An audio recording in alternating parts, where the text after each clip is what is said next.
Welcome, Star Family. The truth, guys, is we're not alone in the universe.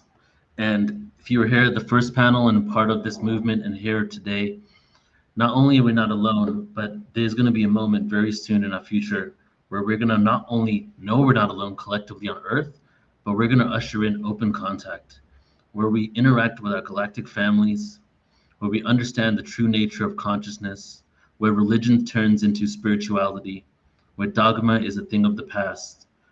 And as Cesar said yesterday to me, that one day we will not even remember what it felt to be in the darkness, because it would be a distant memory. And we're all here, part of this collective shift, infusing the timeline and consciousness with this awareness. And today, after our first panel, Messages from the Stars, we move into our second one, understanding our role in the galactic community. Take a moment and look at these stars here, the Pleiadian star system.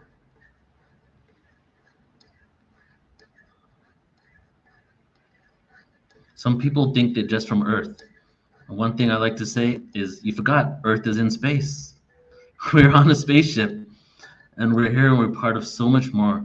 We've had this tunnel vision, this linear time connected to our sun. But a moment is coming now in humanity's evolution where we're going into galactic time, into secular time. But our bodies, our vehicles, our bodies have the ability to tap into multidimensional realities from every chakra system that transcends all physical dimensions. I feel, could it be that Earth and humanity's role is to do something that's completely new, to create something novel? And maybe that novelty is, how do we maintain a third dimensional physical body, but tap into all dimensions and data sets of awareness and bring it down to Earth and walk on this planet? We're creating something really beautiful.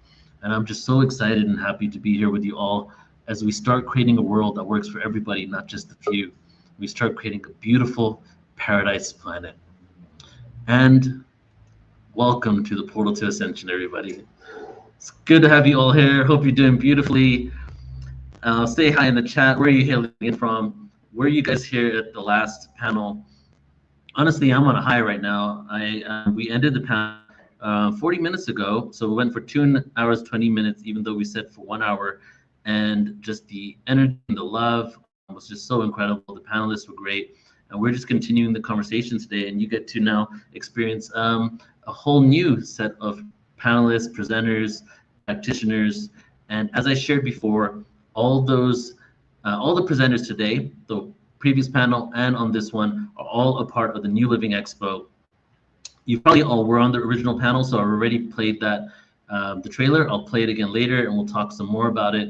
Please do join us if you're able to, and if you aren't able to, figure out a way to come, guys, because it's going to be so fun. newlivingexpo.com. So today's panel is understanding our role in the galactic community. The first one was Messages from the Stars. What did the star beings have to say? Now, I feel like obviously these conversations are connected, but this is kind of like, well, what is Earth in relation to the galactic communities? What do they consider us? What do we consider ourselves in relation to them? And then honestly, the next step is, what does a post-disclosure world look like? Like, this world, as we know it, is changing so rapidly, but even the rapid change is not even as exponential as what it will be in a few years from now, right? I don't know if you guys have ever seen that technology curve that they show, like 1900s, like 1920, it starts going up, and basically it's tracking the evolution of our technology and our intellect, basically. And now it's completely vertical. We're just quite literally skyrocketing onto other levels, not only with our technology, but with our consciousness. And how can we use technology to support our consciousness rather than fight against it? We got to meet it at that level. So today we're going to freestyle this conversation, and we're going to see what unfolds and manifests. So our MC, host, master of ceremonies today is none other than Miss Debbie Dashinger herself, who has become one of my closest friends. I love her so incredibly much. It's just, you know, when you have those friends that you feel you can say anything to and talk to all the time, call at any moment, laugh with and joke and be silly with. Debbie's definitely become that person for me. And then also we're just connected on many levels when it comes to what we're creating. It's been around 8 months since we've done something big together. The last one I think was the Yucatan cruise. But starting in 2026, we're starting a lot of major events as well. She's going to be at the Palladian conference that we're doing, the Arcturian conference, the Dragon conference. She's also going to be a part of Glastonbury and the Mystery School at Sea cruise that we're doing. And Debbie Dashinger herself, she is the host of Dare to Dream Radio. And it's an amazing podcast that we believe we're on live right now on her channel as well.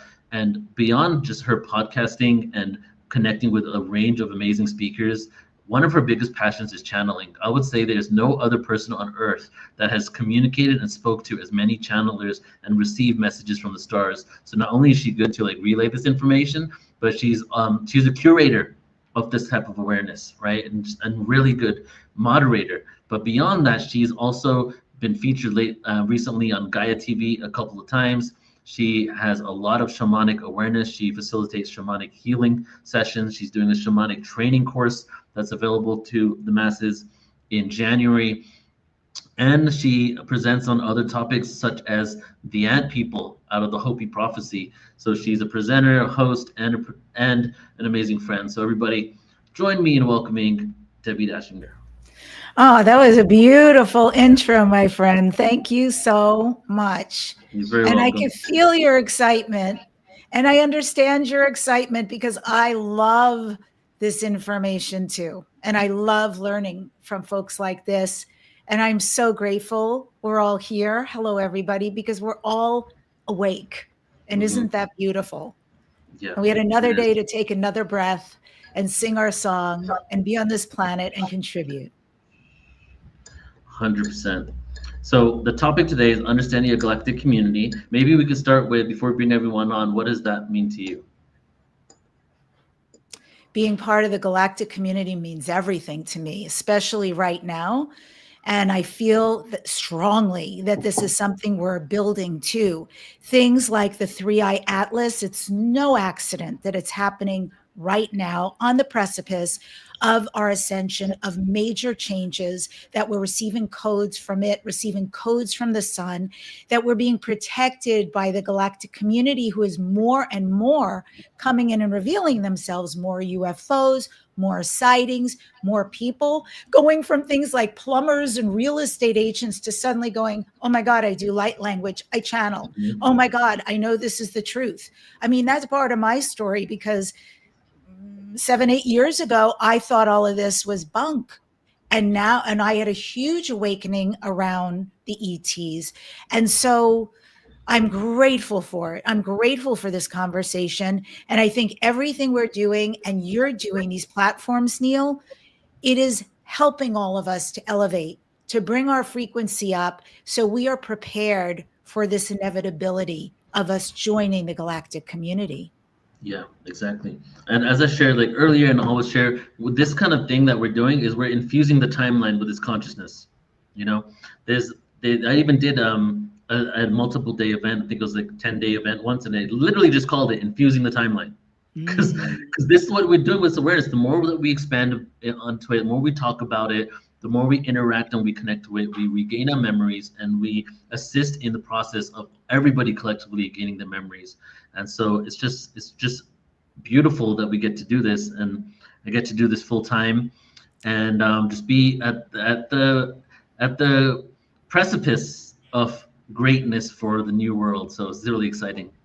It is exciting. It's amazing. I sometimes wonder, what did our souls say when we all stood in line?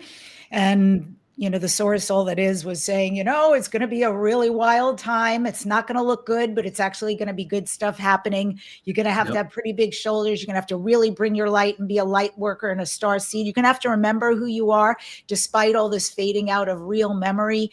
And you're going to have to fight the illusion of what's out there and know the truth in here of who you are, why you came, and the light you came to bring. And I sometimes wonder, what was that like for us to go, yeah, that sounds great. Put me in, coach. Yep. And out of the gabillion souls, we were chosen. So there's a reason we're here, all of us. And there's a reason we came to carry our brand of the light. And it is a really auspicious time right now. We are building the new earth. We are building the new humanity. And I'm here for it. Me too. I like the phrase. Well, not only did we elect, not only did we elect, we also were selected. It's like there's a group of people who wanted to come, but then there was those that came. You know what I mean? So, and that's what we're here for. And it's we have a comment in the chat. Got to mention this, Debbie. You look so feline. Ah, thank you, Gur.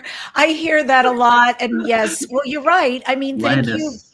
Because let's do that with each other today and recognize each other's galactic DNA and lineage. That's Yeah. really what it's about. I mean, clearly, I have very, very star Lyran in me, and I own that. I love that. I work with the lion beings a lot. They're so loving and protective and guiding of me. And the Elohim are probably my other really dominant, although I've had many galactic lifetimes, as Yeah. have all of you. So it will be interesting as we talk today to start to explore that and see, like you probably see in Neil, some of the Orion, and you might see some of the Dragon, and somebody else, you might see the Pleiades, Antarian, Praying Mantis, all of the beautiful places and spaces our souls have inhabited, the avians. So yeah, feel free to call that out or who you know yourself to be galactically. Good one. Let's have everybody who feels a connection to a star race go ahead and represent it in the chat. Let us know what your connections are. And always got to put the disclaimer, we are all that is, we've been everything. But there's specific, I love what Dolores Cannon said, because it's a paradox, like everything, that I always thought I was Arcturian when I first came about. Now Arcturian, Dragon, and Orion are my like biggest ones. And chances are I could have lived many more lives in Pleiades than Arcturus, but why do I have those connections? And Dolores Cannon had said that there's specific themes that we inherit from certain places that we play out on Earth. So you might have actually lived more times in the Pleiades, or you might have had 100 other lives, but you're only talking about 3, is because those themes or those gifts and talents that you receive from that incarnation is what you're bringing down to this reality now. Yes, absolutely. Absolutely. And although I can identify the pinpoints, the reference points of where I've been, I just want to add to what you said, riff on that, because I did a hypnosis session with somebody like 2 months ago, and I was really surprised when the dragon showed up. I love dragons. In fact, where I'm sitting right now, I'm surrounded. I have a huge white onyx head dragon that I work with. I have a dragon egg. I have a dragon sitting on my computer. So I love, love, love dragons, but I always assumed that I had a dragon in a lifetime that was like my friend and protector. And here I am in a hypnosis session, and I wake up and I am a dragon, and a huge, massive dragon. And it was incredible in this hypnosis session to explore that, to see what it's like to try to land on Earth, having all this girth. You know, there was so much weight to who I was. And the propensity, actually, I much preferred to be way up in the sky or on a mountaintop. The water was great because it was big. So I needed big open spaces, but I also loved being alone. And that's not necessarily true in this life. I'm very independent, but I love, love, love people and collaborating and all that. But in this life, I was very independent.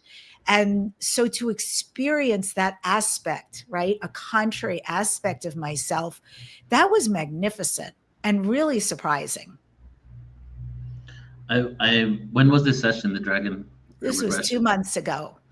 Because you're emceeing the Dragon conference with us, right? Yeah, exactly. Okay, so that's going to be very interesting to see what unfolds for you as you're receiving all these other downloads. Wow, it makes sense. You got that Dragon connection. Perfect timing. So should we get into the panelists? Yeah. Bring them on. Okay, everybody. So I'm going to bring everybody on. I'll say the names as they come on, and then Debbie, you can start off with the introduction. So today we have Shelly Reef. Oh, eating an apple. Why did I choose you first? It's too fast to see. You'll have to guess. That was way fast. We have Chris Noble in the house, Sasha Starseed, Geraldine Orozco, and Joan of Angels. Welcome, everybody. Beautiful. All right, so let's do some. Who do you want to start with? Go ahead, Debbie. You choose. Well, I'll choose Geraldine because, I've worked with her before. Hi, how are you? And I'm so excited you're here. Hi, thank you so much for having me, Neil and Debbie. It's an honor to be here as always, and for everybody that's here. Yeah.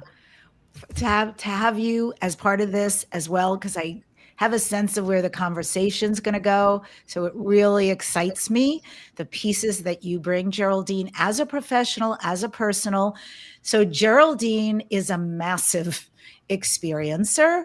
Uh, I feel like we need to find a new word for this because I don't always like the word abductee, and you might have one that you can share with us. But to be succinct, she certainly has been abducted. She's had, I believe it's 17 hybrid children out there, a high level of engagement. And because of her experiences, you can imagine going through that and the confusion and what that might bring up, the triggers. But it's the brilliance, I think, of what's offered to us as humans. This could become a mess for us, or we could take it on as a journey. And that's certainly what Geraldine did. It became her journey. And in trying to find out about herself and her experiences, oops, we should mute Joan. Thanks. Then Geraldine took this into profession. And it's so gorgeous because on so many levels, she helps people to navigate this space. People who feel they've been abducted, people who have experiences here. And she has so many beautiful healing modalities, so many offerings.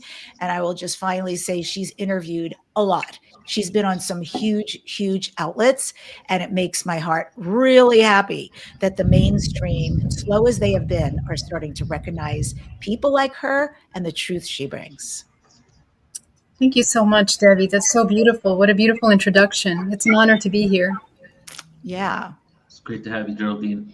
Thank And you. then let's move over to Chris Noble. Chris Noble, one of my really good friends. We just lived down here in Colombia together for 3 months. It's like, it's like he's the type of person that you think, where do you even begin? Because he's such a multifaceted individual. But then the origin story of our friendship was about 3.5 years ago in Playa del Carmen, when somebody invited him over because he knew how to synthesize and create music. And within 4 or 5 days of knowing each other, we performed a hip hop concert together. And the first day he was there, we were freestyle rapping, and he was playing music, and we were just figuring out how we were going to do the show. We had a great connection of ancient history, and then he started realizing that a lot of the people that he's into and researches even went to Egypt with Robert Schoch, that of course we have on Portal to Ascension. So our friendship continued to grow, but not until maybe, it feels like we've been traveling together for like 20 years, really, but not until about 2 years ago did we start doing events. And he was a videographer and live streamer for a lot of Portal to Ascension productions. But Chris is beyond the ancient history, has the podcast called Ancient Mysteries Unearthed, a researcher. He's taken a group of people to Egypt in September this coming year. I'll be there as well. Portal to Ascension will be representing. But Chris is an epic musician, composer. Chris is literally music. And when he plays the piano and the guitar, it's just like you shift into a whole other dimension. So beyond being into ancient history, the star beings, and being a curator of awareness with all the people he spoke with, he puts his codes in his music. And I'm really fortunate to say that him and I just finished a 10-track album together here in Colombia, which we'll be releasing in January. That will be the anthem for 2026, I feel. So thanks for being here, brother. Thank you so much, my brother, and everyone else, Debbie, and the whole crew here. It's really an honor to be a part of this talk today. So thank you for having me. And I'll just quickly say that I think, music might be one of the universal languages of this whole universe. And so the ETs, we'll all be jamming out soon. I'm very excited for this.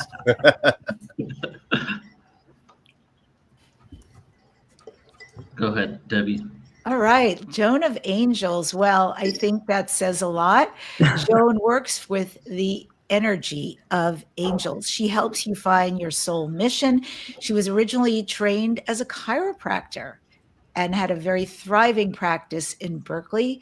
And today she's an oracle of ancient wisdom, a spiritual advisor, and an amazing visionary artist. Joan of Angels, welcome. I am so happy to be here, Debbie.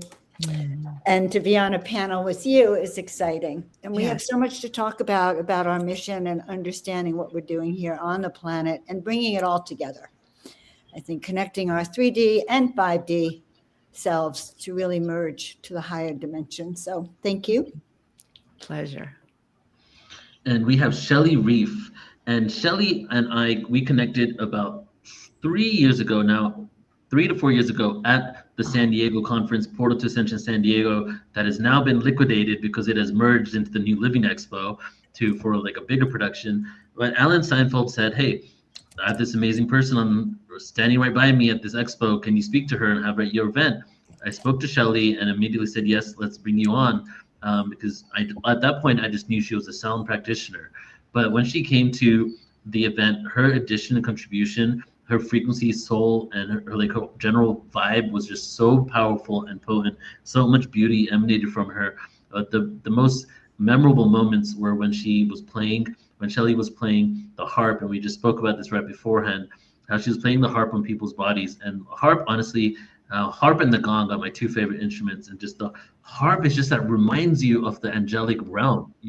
It's like when you listen to that sound, you're like, oh, everything's okay in the universe, and that's like, not only did the harp, when you're playing that, bring that sound, but you bring that sound, you bring that frequency. You're like a walking, talking harp. I mean that in a beautiful way. And so Shelley Reef is a master sound healer with students in over 20 countries. She's a third generation extraterrestrial experiencer and has taught telepathy and light body integration for over 15 years. And she's doing a lot of that right now, teaching telepathy. She has over 30,000 hours of meditation logged in her lifetime. Shelley wields gifted insights in the realms of interdimensional intelligence, timelines, and benevolent off-planet contact. So good to have you here, Shelley. Thank you so much, Neil. It's a pleasure to be here. And the last time I saw you was in a cave outside of Sedona. Yeah, it's great to be here, and I can't wait to dive into the conversation. Oh, and I just wanted to reflect, Chris said the magic words, universal language, sound as the universal language. And so much has unfolded this year as exactly that, interweaving through the Bledsoe family and kind of common experiences that we're having with sound. So it's a great time to have these conversations. Thanks, Neil. Exactly. I'm really actually happy that we have two people that are huge sound practitioners here, because we're all frequency. We are sound walking in physical form. We're frequency lower density that we became solid, basically, so there's going to be a great component to add. So I'll introduce Sasha, since I know Sasha. So Sasha Starseed, I love these panels for today, because it was like 25% planned and the other 75% happened like 5 minutes before we started. And I called Sasha 10 minutes before. I'm like, do you want to jump on? Are you free in 10 minutes to jump on StreamYard? She's like, why? And so Sasha has become a good friend. We met in Sedona only in March. Oh my God. But we have already stayed together in Peru, and we have built such a huge friendship where we confide in each other and assist each other, not only as friends, but also business-wise when it comes to the consciousness that we're both here to do. And Sasha, of course, we have 3 sound practitioners here today. No, and this is insane. This is insane how this is happening right now, because I have never heard a sound practitioner on the level of Sasha Starseed, because of her tone and her vocalization with sound and her light language. The first time I saw her, it was like a divine revelation when she was performing. So she plays sound bowls and she plays other tools, but she's more than that. She's an alchemist with it, and her voice and her light language that goes in it is on the level of some professional singing music. So that is one thing that she does. She also is coming out with an album very soon. She's in the process of finalizing her first album, which is going to be incredible, and I know it's going to really do very well in the world. But she also has been leading plant medicine ceremonies in Peru and at probably other places as well, for women ceremonies to help women heal and release trauma and come into their own divine essence. And that's what she has been doing. And I'm fortunate enough to have met her in a time when she's evolving that work into a whole other aspect of who she is. So Sasha, thank you for being you, and thank you for being here today.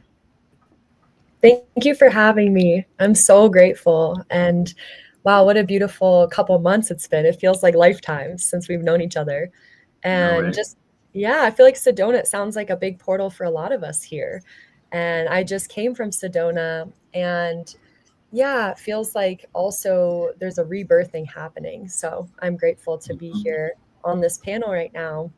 And one thing I want to share, thank you for your reflections about my voice and sound healing. That was my greatest fear ever, was using my voice and singing. It's the only B I ever got was in music. So I was afraid to use my voice.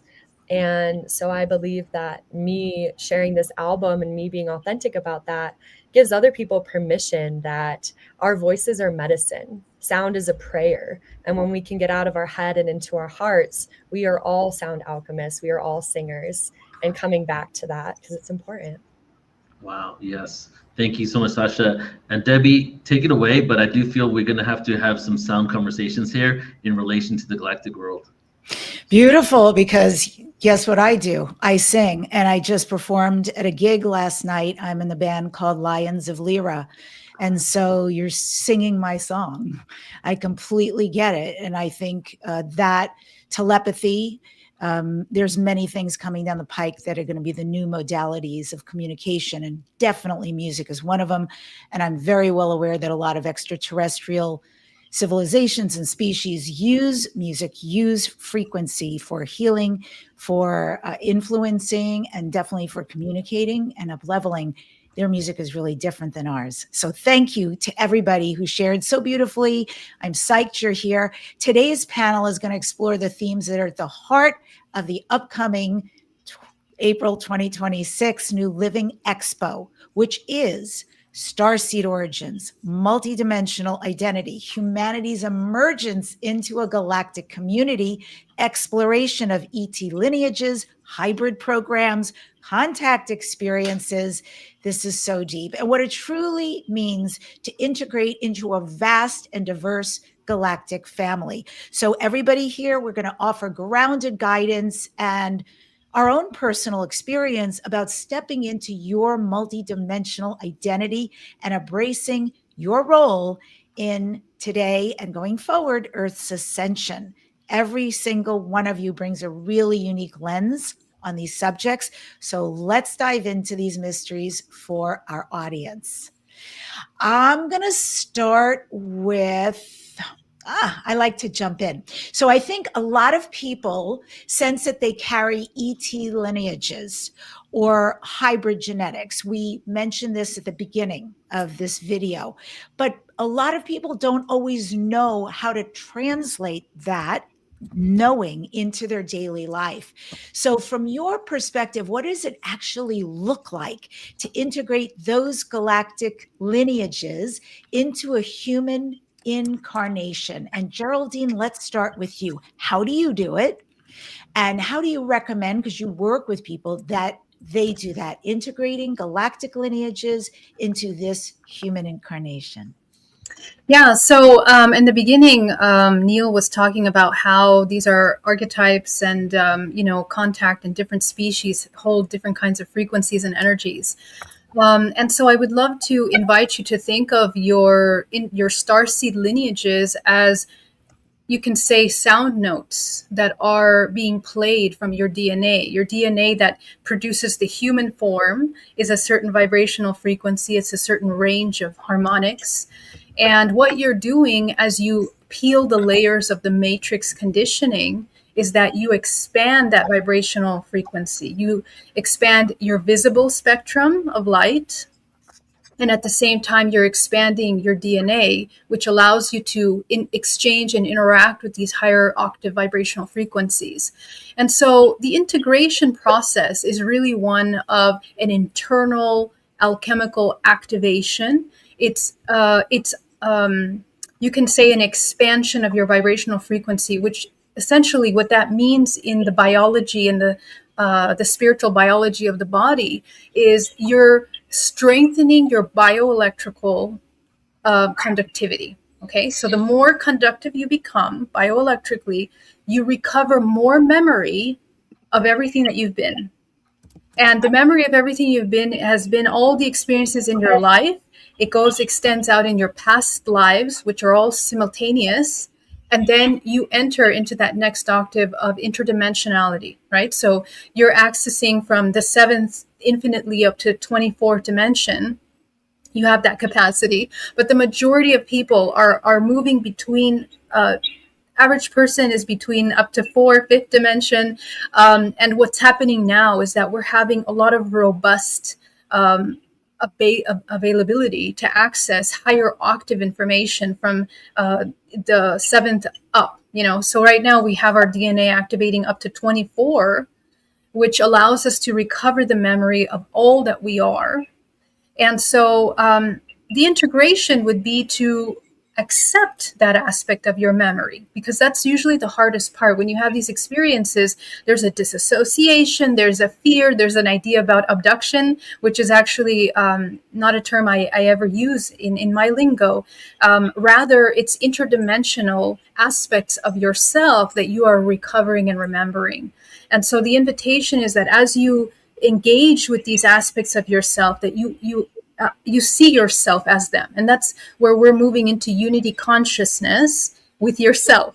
So you think unity consciousness is an external process. It's actually an internal process. You're becoming aware and accepting all facets of yourself, your Lyran self, your Arcturian self, your Pleiadian self, and all the lessons that those come with, because those are archetypal, self-organized frequencies that are emerging from your DNA, essentially. Oh, beautiful. Absolutely beautiful. And that's a lot to think about, bioelectrical self, and remembering that it's an inside job, not necessarily something we're waiting for on the outside. And I really love that you reframe this idea, and that you don't even use the A word, but that you understand it's actually a reintegration, a remembrance of who we really are on a multidimensional scale. And Chris, what about you? Where do you see carrying ET lineages and hybrid genetics and connecting them, weaving them, healing them into this human incarnation? Yeah, it's a great question, Debbie. And, Geraldine, that's a fascinating outlook. I didn't really think about, us in that way. So I really appreciate your perspective there. And I think for us, what I like to try to do is bring it down to earth, literally and metaphorically, which is, these concepts are incredible. And this is the stuff that gets my brain and my mind and my imagination so excited. And of course, I think that's part of the memory kicking in. Why are we so obsessed, or at least some of us, why are we so obsessed with science fiction films, alien movies, media that talks about these topics? Well, I think it's because it's touching on a memory that we all, shared to different degrees, especially with our DNA and the memory within that, as well as our consciousness. So while all this information about hybrids and about, disclosure and all this stuff, and of course coming into our galactic lineage is fascinating, I also go, well, and how does that, what does that mean for me on a day-to-day level? And for me, one of the things that's really that I've come back to is to, as much fun as it is to think of these things, I also don't want to overthink it. I want to get into the nitty-gritty of every day. I want to be present. I want to have fun. I want to laugh. I want to be playful. I want to really be human and also experience this galactic reality around us. So for me, I found myself in the last couple of months spending some really great time with our host, Mr. Neil from Portal to Ascension here. And we're just laughing, playing music, kind of doing the basic human things again that I think we can get on this journey so focused on the grandioseness of it all, which it is. And it's amazing. But don't forget to be human. And don't forget to be playful and have a sense of play and almost silliness to this whole situation, and be able to laugh, at all these crazy revelations that are happening, because I think humor is going to be a really important technique to take through all this. And from what I've heard from a lot of the insiders and whistleblowers that I follow with their ET contact situations, the ETs love our humor, and we have a great sense of humor as humans. And that's something that I want to put more of my time and energy into as we come into this galactic awareness. Also, what does that mean to be human? And let's really shine these aspects of being human to our galactic family out there. And I really look forward to when we get to start to intermingle and make friends that are just as unique as the friendships we all share with each other right now as humans. Check out my insectoid friend down the street. He's great. He's a killer bass player too. You know what I mean? Like, I can't wait for this. This is going to be great. But my closing thoughts are, I just like to bring it down to earth and just keep things playful, fun, and don't forget to laugh about it all. Yeah, that's so great. I was thinking this morning, one of the first things when I woke up, I was thinking about fun, how much I enjoy having it, how important it is. Everything from creativity, which is huge for me, laughing for sure, fun, adventures, freedom, all the stuff that's coming next year. But I love that energy. So thank you. Thank you for also sharing your purpose and what you bring. And Sasha, what about you? What about what you know about carrying ET lineage and hybrid multidimensional genetics? And how do you weave that, or suggest we weave that into this 3D experience? Yeah. So what comes up is kind of my origin story of how I received my name, Sasha Starseed. And as Neil said, I run plant medicine retreats in Peru. And the first time I sat in ceremony in Peru, it was my golden birthday. I turned 28 on August 28th. And I had just quit my corporate job to be a full-time sound healer. And in ceremony, there was a prostitute from my lineage that came through. And she looked at me and she said, "It's time to heal guilt and shame for all of us." And I went into the bathroom and I looked into the mirror and I said, "Sasha, I love you. I forgive you for sleeping with different people, for cheating on your ex, for any mistake you've made." And I was just bawling in the mirror, feeling true unconditional love and compassion for myself. And I felt Kuan Yin. I work a lot with the goddesses, and this is the first time I really felt Kuan Yin. And I'd been really hard on myself for years. And so just this relief of like, oh my gosh, I get to have grace and self-compassion. And I came out of the bathroom and I purged. And then the shaman invited me to sing and play my bowls. And as I was singing, these two blue Pleiadians came over me with the DNA spiral from them into me with musical notes out my throat. And they said, "Your voice is your most powerful tool. We're working through you. Keep using it." And this is where my name was birthed. And then they guided me when I went to Machu Picchu.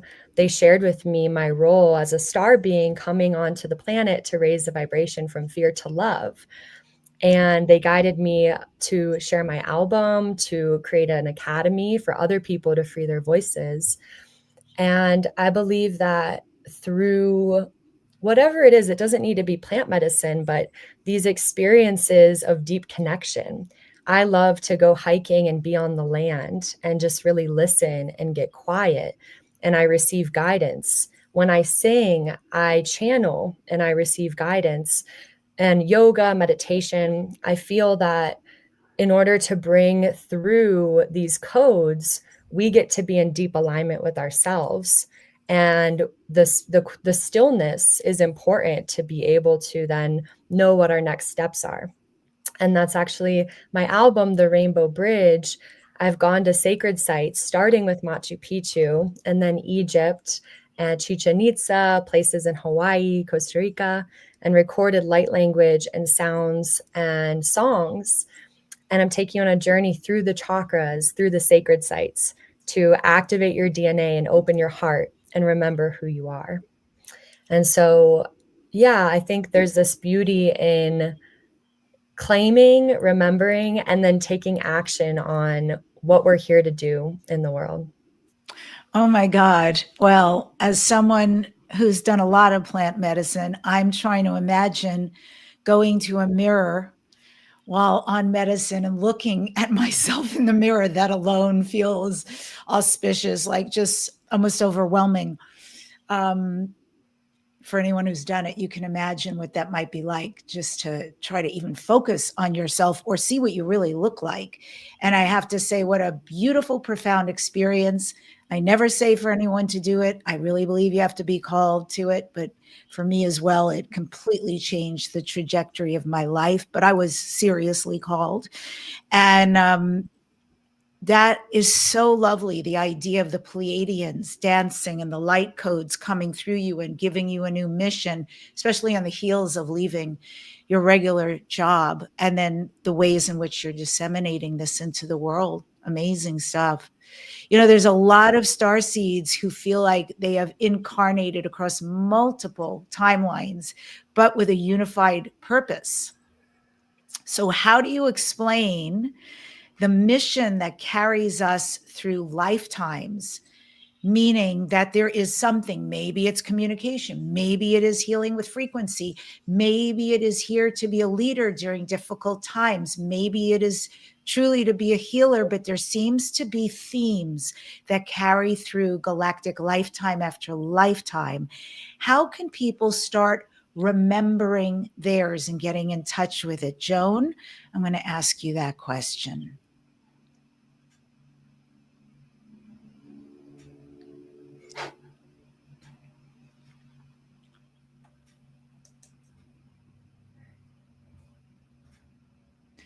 Okay. All right. Your questions are just the best, Debbie, just so you know. But how can we align this lifetime and follow this thread? The most beautiful thing is that when we really came down to this planet eons ago, as volunteers, all of us, we had our own agenda. We had a divine soul blueprint that explained what our mission is. It's like, I think of it as a clipboard. And on that clipboard is everything integrated of what our true soul purpose is. And maybe some of us came to be architects. Maybe some of us came to be healers. Some of us actually could have come to grow different structures and bring people to the light in different ways. We all have this mission. And it connects to our galactic origin, because where do you think we came from? You know, as souls coming down, those of us who are volunteers were not earthbound. We came from the stars. And so we bring that unique lineage that we had through this soul memory. But to me, this soul memory that we have starts with awakening, because I think the first step is that we have to remember why we're here and that we actually are higher dimensional beings at the same time. And when that memory, when we open up and we raise our frequency, for instance, Debbie, until I did plant medicine, heck, I didn't know I was an angelic, even though I thought, maybe, but, I didn't know until I did the plant medicine to see the vastness of who we are. And we have a veil that really has been placed there deliberately by other forces to make sure we don't remember. So remembering, I see, as really the first step, Deb, to really integrate all these different lifetimes and what we really have come here to do, because there is that soul blueprint, and it's not just for this lifetime, it's really for every lifetime. So accessing that is the key. Mm-hmm. Yeah. So is there a way, Shelley, that people can start to look at this life and remember what that might be? What is this unified purpose? What is this theme or reason for being here? And what is my gift? Right? I just want to reflect who was saying that. I think it was Sasha who was talking about stillness, and I had a laugh because my human design, not human design, gene keys. I don't know if you guys have ever done gene keys. Very, very, very profound. It's based on the I Ching. But I was recently deeply following Richard Rudd, the genius creator of the gene keys, Gene for Genetics. And inherently in everybody's chart, and your chart is never like anybody else's, there is a wound, a deep wound you carry through this life. And if you would but face it and work with it and heal it and take measures to work with it face on, you will find it's your superpower. It's your greatest gift. And over and over again in the gene keys, it says for me, stillness. It is so hard for me. I cannot even. I have tons of energy and tons of ideas and creativity, and I love doing things. And it really is very difficult. So I was laughing when Sasha was bringing that up, because boy, I'm working on it, but it's slow. So I imagine that wound which is actually my gift, which is stillness, how much that would contribute to the reason why I'm here when I finally, I don't know, supersede it, am able to incorporate it. Talk about that, Shelley, what that looks like when we're finally able to integrate this, remember why we're here, and actually give it as a gift to ourselves and the world. You do ask the best questions. Thank you. This is my favorite topic because this is about the listeners. This is about the people who are wanting to be there. And the way in is through being more human, being more you, being the purest expression of you as you can, regardless of where you came from in the universe. There's so much technical information out there. And there's so much also like fear-based information out there coming at us. And, these days to use the word abduction is immediately equated with, negativity and fear and fright. But there's beauty and balance in all things. We grow and learn through everything. And people, I feel, in this last generation, really got into manifestation. Everything was about manifestation. Every retreat and every event has the word manifestation in it because we all want to manifest what we want. And what happened is we got really compounded in visualizing what it is we want. We have to see it so we can get it. And that's true. That is how visualization works. But that's a different part of your mind than the place where you receive the divine knowing and connection or communion with higher source, with your high self, with ET intelligence, light intelligence. It comes through in a different place. And so it is about learning how to navigate your own mind. And I'll tell you right now, it's in the pineal. It's not here in the frontal lobe. We use that when we focus and manifest. That's where we go. Where you want to learn to come into is the pineal and the clue. Because I'm not going to tell you that and then leave without telling you how to do it. The clue is to find the place in your mind where you're not concerned, there's no concern or awareness of time, of your environment, or your physical body. And the second that you start thinking, then you're out of it. It's about softening. It's kind of like imagine yourself just falling back into the center of your mind. And there's wonderful meditations you can do. And I'll just follow that up with this inspiration. We are becoming as a whole so much more privy to this place in the mind and the heart. And when you get there, you'll be shown where you are from, what your lineage is, who you truly are. But that's your human birthright. That's not your off-planet birthright. You don't have to be that to know this. First, you have to be a little more human to get there.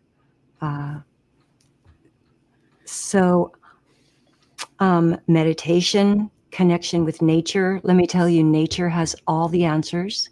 You can watch every video on YouTube with all the technical information, but the second that you go out and take your shoes off and stand barefoot on the earth and connect with the earth, that's when you become an antenna to receive all of this. So, be self-loving. Take the best care of yourself, exercise, eat the best food, drink the best water, meditate every single day, even if you don't know how. Carve that time out. Go for the best sleep that you can. And have that intention of softening, having no agenda, and receiving your information. And I'll just say that when you get there, the depth and the clarity of this is as intense as anything you would ever receive in a plant medicine journey. Plant medicine can very much like open those portals for you. And then you say, wow, I just saw the truth I just saw behind the veils. Now, how do I remember that and integrate it in my life so that I become a walking, talking expression of that in everything? And then you start to watch your whole life change. That's when you quit your day job.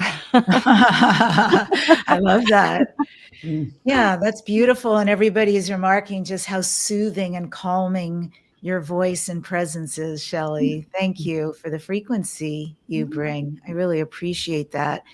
And a nice full answer, I think, with everybody.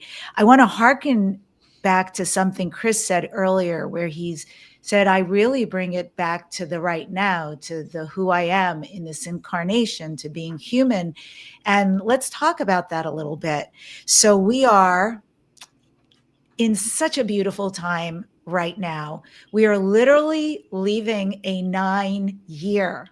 Anybody who knows numerology knows that 9 is equated with endings, with completions. And we're also releasing the year of the wooden snake. And what is snake about? Well, snake is rebirth, 100%, because the snake in shamanic terms is the one who makes a little rip on the side of its face with a rock because it knows it's outgrown its skin. And so it wriggles until it leaves behind its skin completely.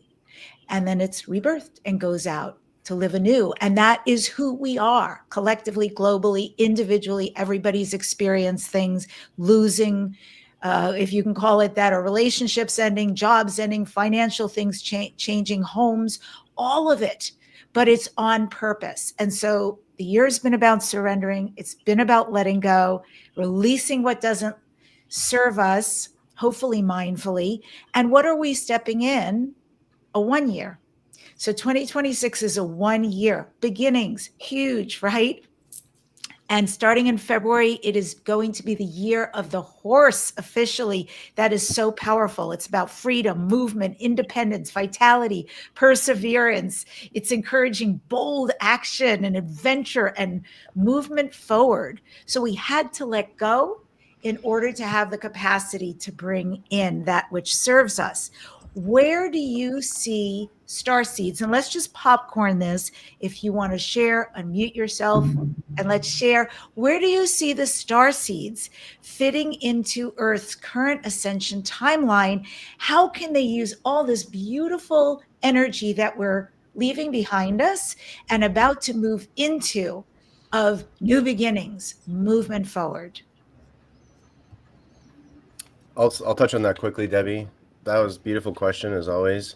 And I think, we have a responsibility as starseeds to help guide the way, not in a superiority complex kind of way, just in a sense of responsibility that we have to be that light that guides people through the chaos that's going to be ensuing, in these next couple of years. For sure, it's going to be a wild ride. And we're going to really need to be that positive light to help people through the transition. And that could look any different way for everybody. I mean, I think as long as we continue to fall into our authenticity more and pursue our passions more, those will guide us into how we are designed to serve and to help and to guide others. But I really think that we are, I think a lot of us have, through this first part of our life, let's say, however long that's been, have gone through a lot. We've gone through a lot and maybe been quite misunderstood and maybe have been that black sheep in the family. And now is our time to not, and again, like, I told you so kind of energy, but more just in a sense of lovingly guiding the rest of humanity into this new reality that we're already at least thinking of and talking about in our own panels like this, discussing, because we care, we want to envision a beautiful new world. So it really is up to us to kind of put on our big boy or big girl pants and kind of step into that new version of ourselves that I think we're all kind of feeling right now in this 1 year that we're approaching into. And just like, let's do it. Let's get into this energy and let's all rise and let's create this beautiful new earth. And I think it's going to start with us and all those of you watching as well. I mean, I think we're all gravitating to this together. So I'm excited for it. Well, great. That was a great answer, Chris. I think we all have as for me, I feel like those of us who begin waking up have a responsibility to continue the waking up.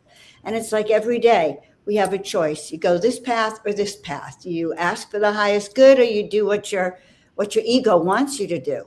And if you're walking on this path of awakening, and you're a leader because you were chosen to awaken and to be that mastery that you can be this lifetime, every time you make the choice that goes on the lesser path, you're lowering your frequency.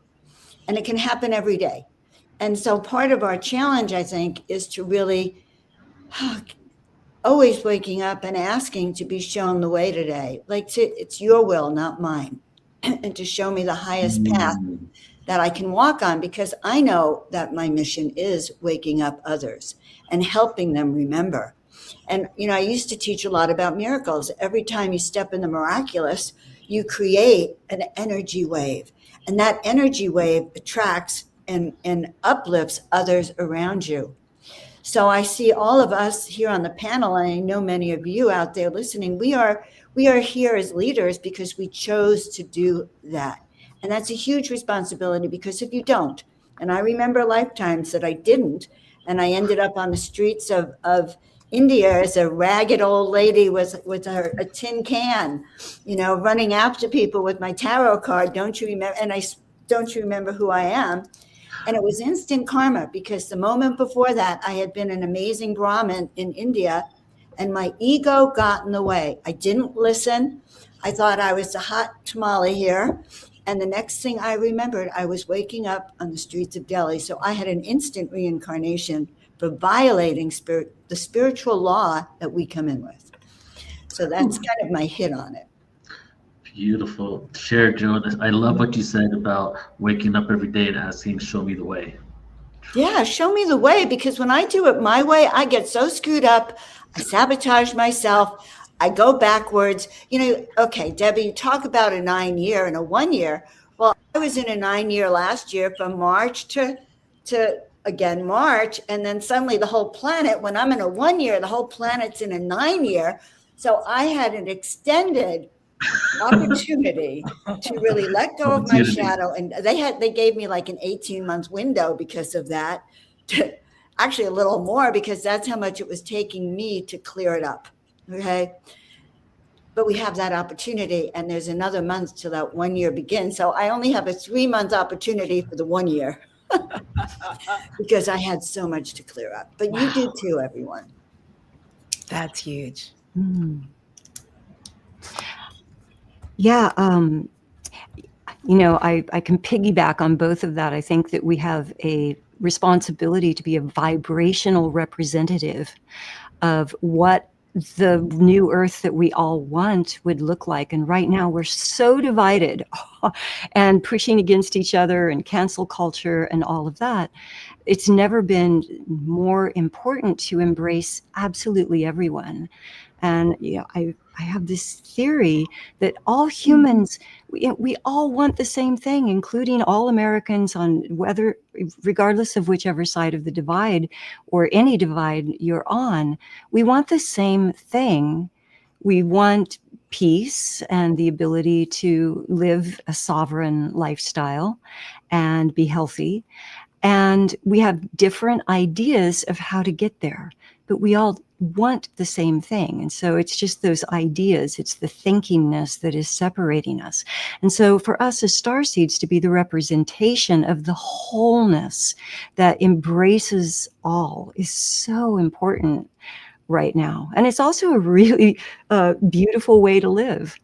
And another thing I can say is, as being a starseed, the deeper you go into this, it takes dedication and time to a ridiculous degree. When other people are out, working and earning and supporting their stability on Earth, I'm in meditation. That's where those 30,000 hours of meditation in this lifetime comes from, which is kind of crazy if you think about it. But there's a payback from it.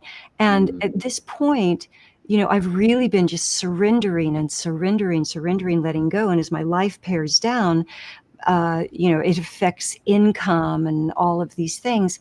I've been asking for help. And what I'm finding is that the people who aren't starseeds and want to be on the path and want to come with us into a new paradigm are so happy to support and help. So ask for help. It's there. Mm. Yeah. Sasha, I know you have to leave in a few minutes, so I'd love for you to go next. And also, before you head out, if you could share, your feedback as well, like everybody else's. Speak about the Sound Sanctuary at New Living Expo, and maybe you wanted to do a couple of minutes of light language. So, love for you just to share that in your closing here. Thank you so much. Yeah, what's coming through around the 9-year is any sort of projects that we have that we haven't completed yet. This is the time, these last couple weeks, to wrap things up, to focus and dedicate and see where we might be being distracted, or where shadows are coming up, where we're not maybe fully claiming who we are and our mission. Maybe we're afraid of rejection or abandonment. And I believe that these triggers, that actually is where our power lies. And so really being with our emotions, feeling things, and then reclaiming our power from that. And I channeled that what we could get done in 6 years, in the year of the fire horse next year, maybe we could get done in 6 months. So stripping away any distractions so that we are focused on our mission and doing it with joy and love in our hearts, coming back to our why of what we're creating and letting that be the driving factor. Yeah, and I'm so excited to co-create the Sound Sanctuary at the New Living Expo. My prayer is that this is a space where we can integrate into our bodies all the codes. I'm a Taoist Tantra facilitator, and in my life, I've had challenges disassociating. When I would drink alcohol in the past, I would black out all the time.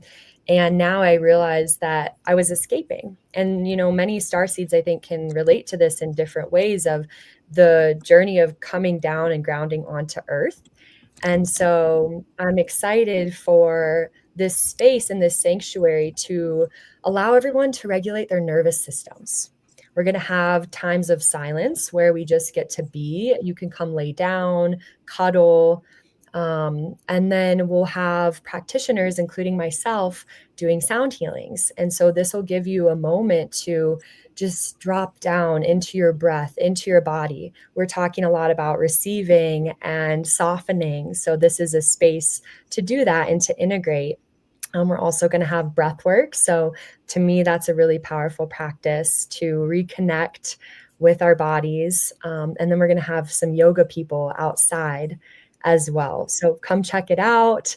I'm really excited to bring this magic. And I believe that it's going to support all of us to leave even more integrated from this experience. Okay, I'm going to invite everyone to just close their eyes. Maybe placing a hand on your heart, one on your belly.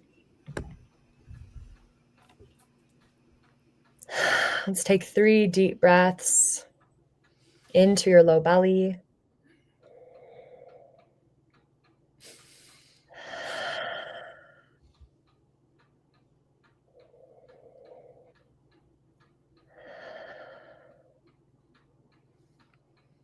Shundore la la la la ankoshi li sekarule andukoya raishuturi kalamomo ashutiri la la noya raishuturu lo do sanaraya raishuturu ma bo oshadare la la sukore la raishuturu no kase la yakoshi naruko ayoku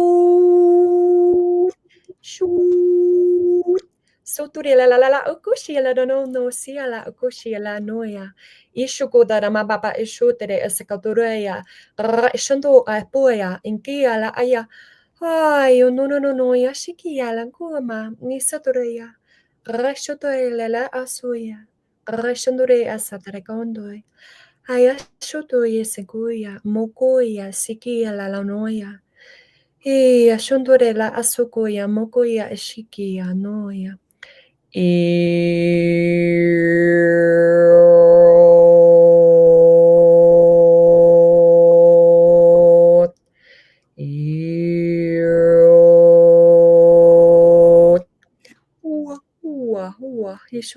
sonkoya. Ora ishotoya mapoya. Yeshontoya sikia. Ora ishatara ala aya soya. Yotoya satoya. Shatoreya satarakoneya. Ishataraya.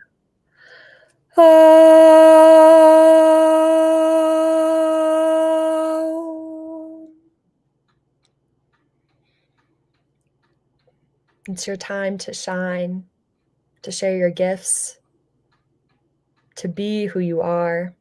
Your authenticity is important. Take off your mask. No need to perform or prove. Your voice matters. Your frequency matters. Your gifts matter. Thank you for choosing to be here at this time. Thank you for shining, for loving yourself. And as you love yourself and you heal yourself, you heal the world. Let's all share an Om together, just sealing this in. Take a clearing breath first.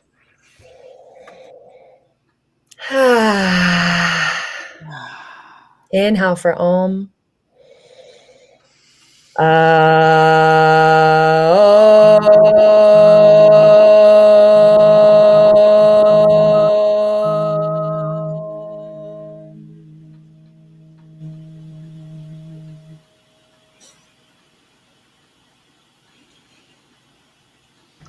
Beautiful. Thank you, Sasha. Thank you, Sasha. Amazing. That was really needed also, like energetically right now. That was perfect. Really perfect. And I don't can't know wait that- to see you at New Living Expo I know. and everything you're going to bring. I just want to let folks know who are watching. So everybody here is a part of this magnificent creation in April 2026 called the New Living Expo. There'll probably be at least 3,000 people walking through those doors, and there's vendors and speakers and experiences. And because it's Neil, it's going to be music and very hip, very now, very exciting, beautiful energy. Plus, I always think it's important to remember you get to meet your community. I think a lot of us on this journey want to be with our people, so the conversation is easy, so we don't feel like a black sheep at a job, in our families, with our friends, that we know there's people who understand, who are also woke. And I have 3 last questions for the panel. Can I jump in and share some things first, Debbie? Of course. Or do you want to do that? Oh, did I lose you? I just wanted to say some stuff based on what was said before and just like tie some things together. The whole aspect. So we just did this panel right a couple hours ago, and Alan said at the end, he goes, I felt that we're going to have, I thought I was going to hear something scientific and something about some messages from the stars, and he goes in the end. So what I really found out from this whole thing is that the message is to be human. Okay, because that's the conversation that kept happening over and over again. So it's just so interesting how it just continues here. And what was shared at the end is the message is to be human and to fully honor your human and tap into that frequency of joy. Because when we go out into the rest of the cosmos and when we become to the extraterrestrials, to other worlds that haven't transcended polarity on the level that we're transcending it, we get an opportunity to teach them how to be a full range human, right? Because we are in essence, we have the tools to become the most human than anything in the galaxy, not only because we can have the lowest of lows to the highest of highs, but also because we have this chakra system that connects beyond the 7 that are all different dimensions of awareness, right? 7 chakra, 7 dimensions, 8 chakra, the 8th dimension. Could it be that we are able to tap into 12 dimensions while we still exist in the 3rd dimensional body? And that is something that's happened, something that I realized in my regressions, starting with Geraldine. She was the first one that gave me a regression, is that when we came to Earth, we thought novelty, right? I got to tie it into the premise of the panel. We thought the novelty was, man, we've achieved it all. how can we find out, how can we have something else on board of all this? And I'm joking, of course, the way I'm explaining it, but basically, so we're like, okay, let's wipe our memories clean. Let's go to Earth, forget everything we've done, and try to figure it out. And then that will be new. And let's see if we can find the light in a world where the cards are stacked against us and the darkness is stacked against us. And the fact that we still have that spark within us and we're remembering right now just goes to show how beautiful the human consciousness is. So we're getting to that level now that we are going to be able to do something beyond what we thought was new. We thought we had to wipe our memories clean.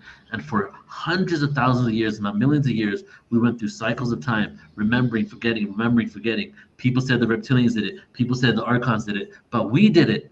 We chose it because we thought that that's what we could do in order to get new experiences for the universe. The boss is God, and God wanted us to clock in hours of experience, so we kept forgetting so we could keep doing it. And then we had a hijacking. And that, what I like to say is that Ferris wheel of circles of time became a roller coaster, and it became way more depth than ever. And we're like, oh my God, we were hijacked. But little did we know, the hijacking allowed us to experience the lowest of lows, only allowing us to now receive the highest of highest. And so even that hijacking was perfectly in alignment. So now getting to the full circle here, so the novelty, we didn't realize that there was another level of novelty. What we're achieving on Earth is being able to be third dimensional beings while tapping into all these dimensions of awareness. If you consider every dimension a hard drive, you know, like one of those Russian things where you put one thing into one thing, right? And say that like you have a hard drive that's kind of the same thing, and like every dimension is like the bigger hard drive that has more information in it. We're tapping into that data set of awareness, so we're able to know what God really is. Like fifth dimensional awareness, sixth dimensional awareness, we get more and more insight. But the more we elevate in consciousness, the more in dimensions we increase in, the more we really know what God really is. And so right now we feel like we know, but it's just the beginning phases of us starting to question. But the paradox is everything is just frequency, everything is code. We're all God all the time, but the code has been processed in the processor of the universe in a way to reflect a game in which we have to achieve certain levels of awareness to be able to transcend it and realize who we truly are.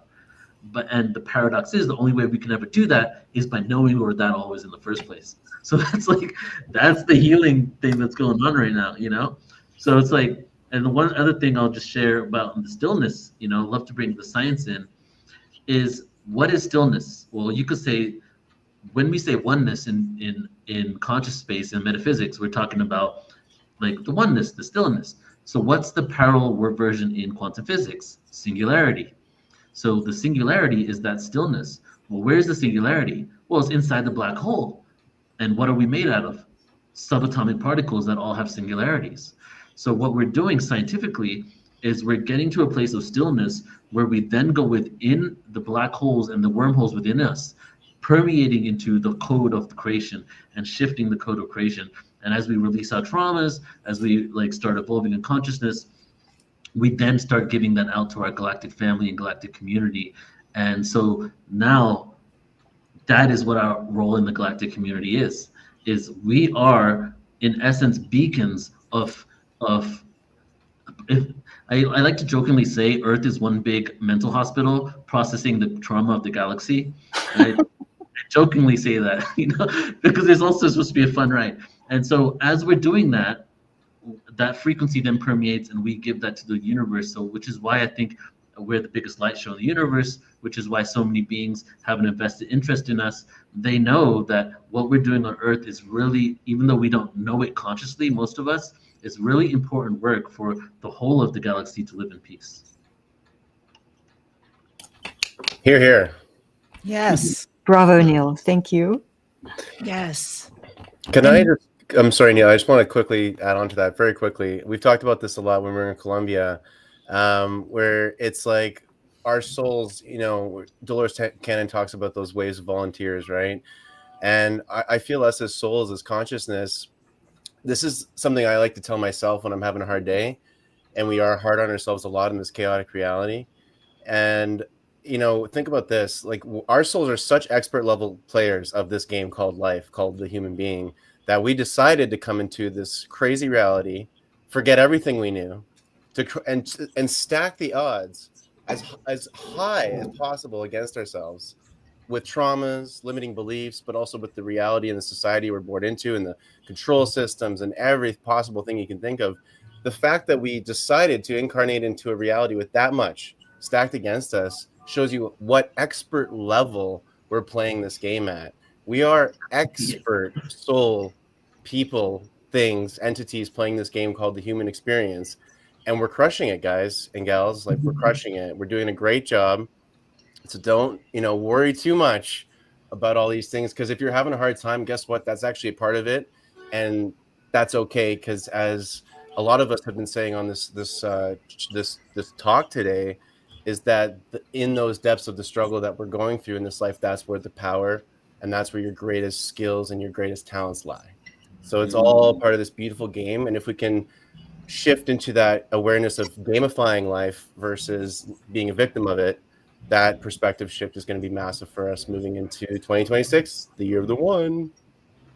Yeah, I agree so much with what you said. And so to take what Neil was saying, inherent in the stillness is the gift of hearing oneself, knowing oneself. And I think that's essential. And in the gift of what you're talking about, Chris, the gamifying and the being able to write out the difficult times and that we're crushing it, I agree. I also think inherent in a really difficult time doesn't feel like that while it's going on, but inherent in it is this, really, there's some kind of amazing treasure. And I know personally, I got through our 9 snake year almost unscathed. It was a really wonderful year for me. And then just recently, towards the end of the year, I've had a few major things really uncomfortable pop for me. And here I am, I teach this shamanically, galactically, but it's so hilarious as a teacher, as a healer, then to also go through your own version of that experience. And one of the treasures that came up for me was creativity, because in an instant where something feels untenable, like limited, how am I going to get out of this? How do I navigate this? This just feels so uncomfortable and permeating. Where's the end? And it became clear to me in a gamifying way, creativity is your resource. How do you find what you're beautiful at? How do you find the way that you can do something in a way you've never done it before? So if the universe is saying, this has now ended, my love, this way of doing this is no longer here for you, there's something else amongst your plethora, your buffet of gifts that I'm asking you to draw upon, instead of looking behind at what was and how you did, and now to find the way you will. And for me, I really had to dig deep and look at gifts and connections and ways of being. And I also had a laugh at that reference point, because I thought, oh my God, I've been here before. And I looked at way back when I was here in a similar place. And I also felt like, how am I going to get out of this? And again, I used creativity, and it became who I was for a considerable period of time, until recently, once again, when the universe said, we love you too much to let you keep doing that. We see you way too grand to allow that to continue to be the story. Your story is so much bigger. Your next chapters are so much grander. Talk about surrendering, and talk about stepping in, and talk about what else is possible. And so that's been a lot of my journey right now, being the author of my story, and seeing how I can realign with a whole new frequency of Debbie and of life. And it's really been, and it still continues to be, a magnificent journey I'm kind of awed by and still navigating. Absolutely, I'm still in it. And Yep. so with that, I want to ask you guys about timeline jumping, because I believe part of the story I just shared is about timeline jumping. If any of us stay in something, that choice, the timeline continues. The moment I not just think, but act, do, be, believe, this can happen. What if we had the new world? All the moments we spend considering doing, being, creating something anew, these are timeline jumps. These are reality shifts. So let's talk about that, timeline jumps and reality shifts. What about your experience? How do you specifically consciously choose the highest available timeline? Geraldine, can we start with you? Yes, thank you.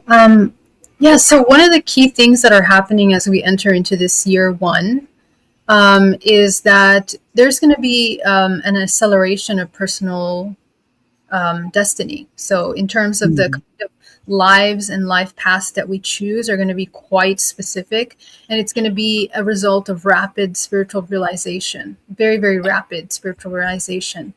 And anything that is not in alignment, it's going to collapse very quickly, just drop without hesitation, without resistance of any kind.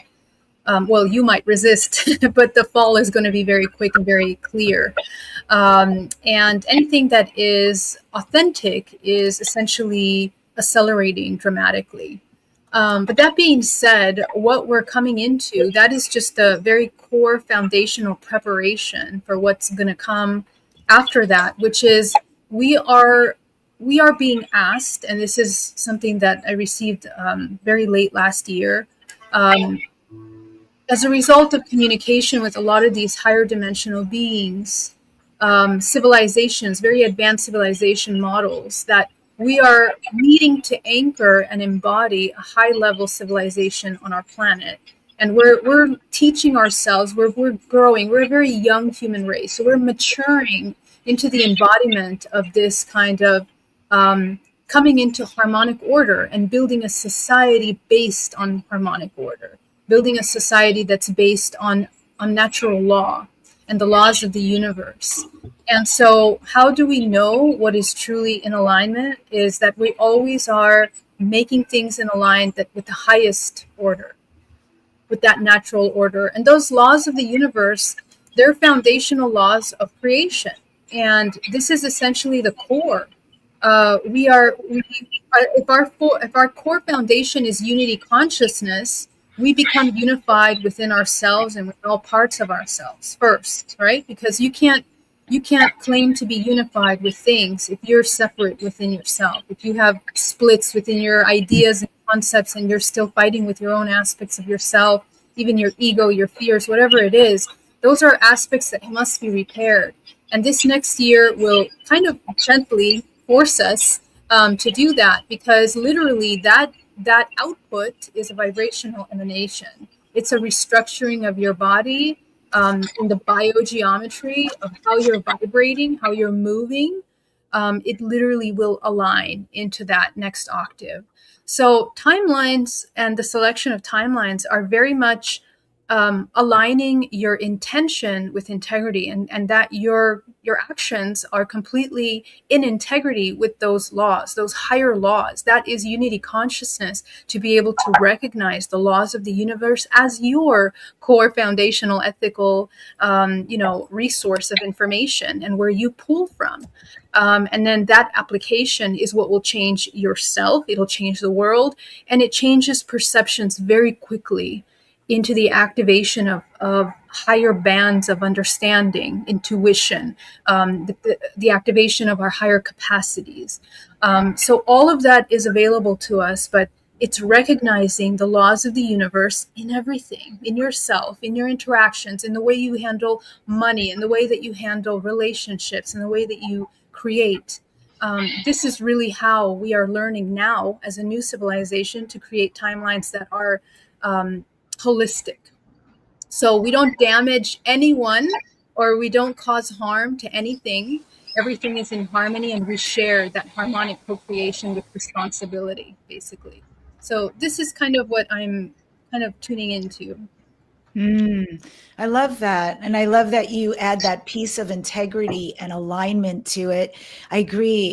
It's so, so important. And the idea that we are doing this is happening. There is a new human, a new earth, a new co-creation that's going on. And what about the rest of you? What is that for you? These timeline jumps, these reality shifts. How do you, or how can the folks out there who are joining us today consciously choose the highest available timeline? Nan, welcome. It's so great to have you. Do you want to weigh in on this question?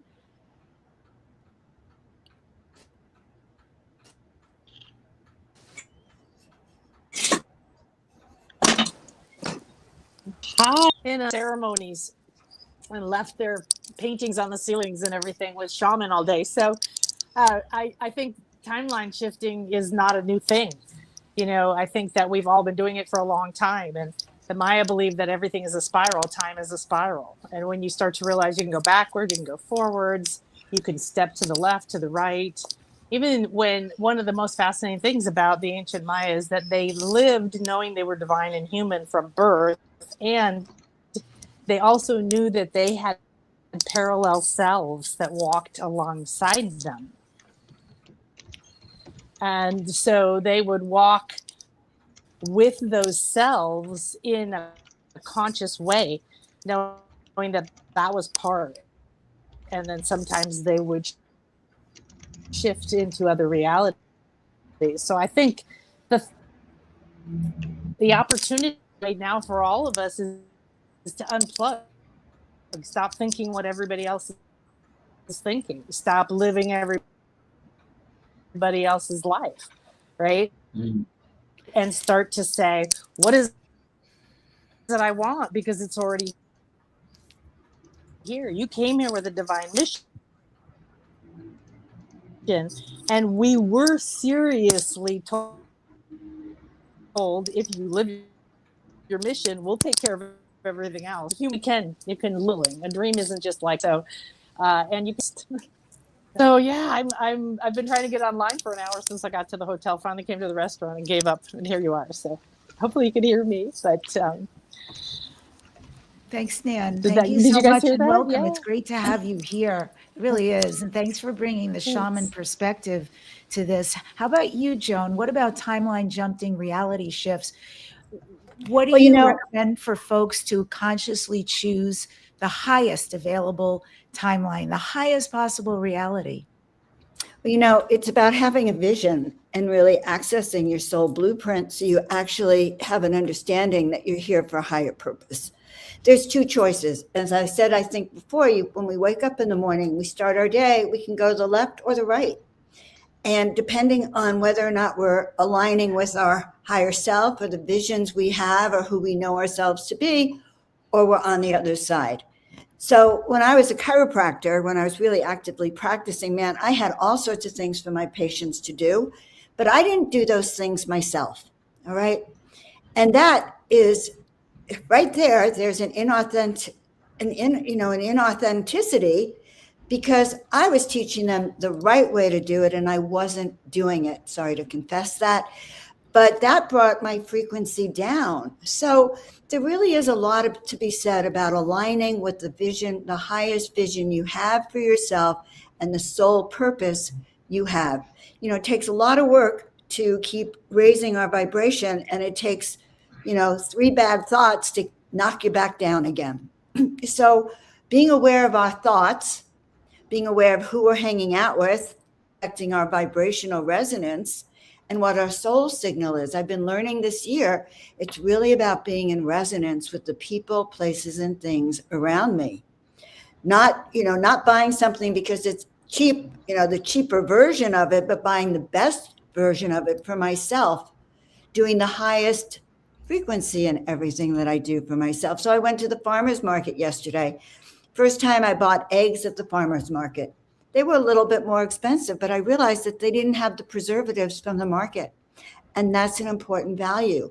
So looking at values that really uplift your life and holding to them. And that's how I've been managing to really raise my frequency and step into this new earth we're coming into. So being authentically you, saying yes to the intuition and not to the fact that, oh my God, I just want to go out and get drunk tonight. I had a bad day, There's two different opportunities every moment.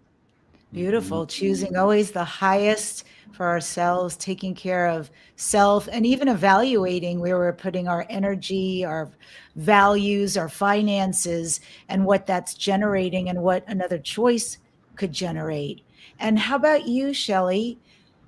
What do you feel is the way that we can create a timeline, very positive, obviously benevolent timeline jump, reality shift? How can we choose our highest available timeline?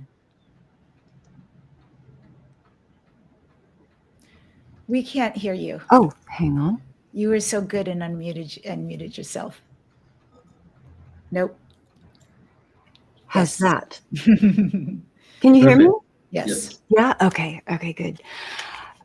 I've been playing with this for years because from a very young age, it was very clear to me that I had a really strong reaction to any violence whatsoever. And I stopped watching horror films or any kind of violence whatsoever in middle school. And it wasn't easy on the social scene because, that's what teenagers do. You go on a date and you go to a scary movie because then, the guy puts his arm around you and says, it's okay. But the truth is we are such powerful creators and we also are highly impressionable. And so every single thing that we take in with our eyes becomes the future that we're going to live.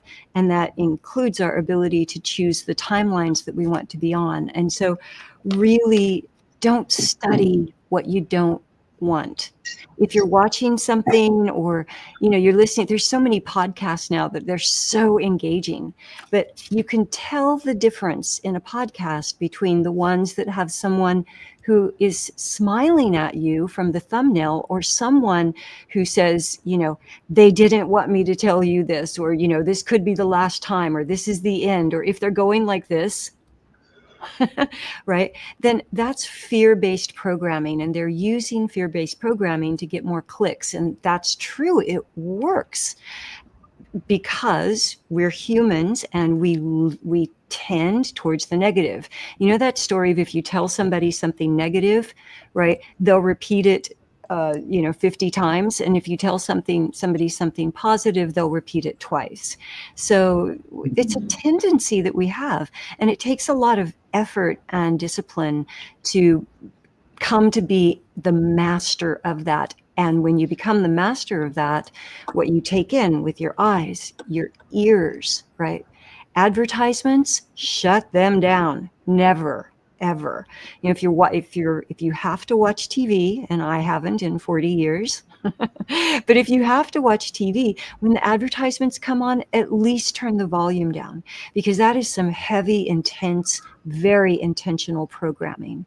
And the more that you can just loosen that up, it's like, it's like throwing off cords that are binding you, then you become more free to start to discover who you are. And the more you discover who you are, the more you will naturally move into the timelines that support you in becoming the expression of that. So, eat love for breakfast and take it from there in everything you do. Thank you. Yummy. That sounds like a delicious breakfast. Thank you so much. And, here to wind it up, Chris, if you could offer one preview of the message or the activation that you are going to be sharing at New Living Expo, the energy you're bringing into it. New Living Expo, April 2026. What is it? Well, I think one big thing we've all been touching on here in this conversation is authenticity. And one of my favorite ways to really bring all of us into our authentic self, which is typically that version of ourself we were when we were 3 or 4 or 5 years old, before all that intense programming got hit, and we were just, unquestionably being ourselves. And for myself, one of the best ways to get there is through dance. And so one of the things I'll be bringing to the expo is my DJ turntables and little hop, skip, and a jump, and some playfulness, so we can balance out the amazing information that we're going to be experiencing, which we totally will be, in the channelings and the healings. And I mean, the New Living Expo is going to be the spiritual party of parties. Let's just be honest. It's going to be so much fun because the nerdy side of ourselves will be very stimulated. There'll be all these physical solutions and products and things we can nerd out on as well. But what I'm excited to bring is the dance, the music. Of course, we're going to have lots of sound and music, but I'll be bringing our dancing shoes, and of course getting Mr. Neil afforded to Ascension to hop on for some freestyles here and there, maybe guide us on some beautiful journeys, right? It's gonna we'll perform our whole album, I feel. That too, of course. We got an album to perform, everybody. So yeah, I'll be bringing some music and some dancing. So I think what we sometimes lack at events like this is the play and is the fun and the silliness. So I got you covered there. Yeah. Great. I am here for that. Dancing and fun music. And Joan, how about you? What kind of message activation are you going to be sharing at New Living Expo 2026? What do you want? Wow, that's a lot to ask. Honestly, I think the message that I have usually is really about how to access your own gifts, your own power, your ability to step into that highest version of yourself, and all the steps that it might take to access that, and the codes you might need. So I'll be doing activations, love activations, DNA activations, light activations, getting you so jazzed to be that self that you have always wanted to be. And that is our starseed highest version, which is where we're all going together. Also, I'll be running around as helping to be the executive producer over there. So I think that I'm just going to also be picking up the vibes from everyone else. And when it's my turn to speak, kind of summarizing it all. Yeah. I'm just excited about it. I wish it was tomorrow. I'm so ready. I need some time. Thank you. He needs not ready yet, to get to bed. But that's Joan makes a great point too, because I think one of the exciting things is meeting each other in person. It's just a trip to be in somebody's personal energy, to experience someone. You've seen them on a screen, you've experienced them maybe for years, maybe you followed them, you listened to their interviews, their talks, all of it. But how beautiful to actually connect in person. I'm really all about that. Geraldine, what are you bringing? What's the message or activation you're sharing at this New Living Expo, April 2026? Yes, it's an honor to be there. I'm going to be discussing the science of multidimensional embodiment, and I'm going to be talking about some of the latest research, both medically and also in advanced medicine structures like energy medicine, that is now going to be coming up to the forefront. But we're going to be talking about the latest research of multidimensional human blueprint in DNA. And essentially the intersection between bioelectrical physiology, we're looking at psychology, the epigenetics of that in the etheric body. What does that look like? Because the era that we're coming into, it's a new era of consciousness in that more is becoming available to the human. And so we need to kind of learn how to integrate those new aspects of ourselves as the human learns to become whole again. And so I'm very excited about that. Thank you so much. Yeah, so this will be in San Rafael, California. That's like not quite Northern California. It's more like central into Northern California. Absolutely beautiful part of the country. It's on the West Coast. There's a hotel for us. It's right across from the venue. So it's very easy to come and join us. And I know tickets are selling, and apparently very well. So if you feel called, I just want to put it in there. Don't wait. Like, be sure you get the ticket and you get the experience. And Shelley, I think you have an instrument in your hand. What is going to be your beautiful sound message, your frequency activation that you're sharing at New Living Expo? I do a hybrid. Sound as the language of the universe has become a very important tool in my PowerPoint or my main speaking engagements. But I talk about consciousness and contact and the role of sound in these contact experiences, and how so many experiencers are hearing this common sound, and where those sounds replicate themselves in the sounds that we're making, is particularly with monochords and crystal bowls, not the white frosted ones, but the alchemy ones that go wah, wah, wah, wah, wah, wah, wah. So it's a sound that I've heard from my very early experiences and spent decades trying to replicate. So in the talk, we talk about what it is from the perspective of the experiencer, what the experiences were.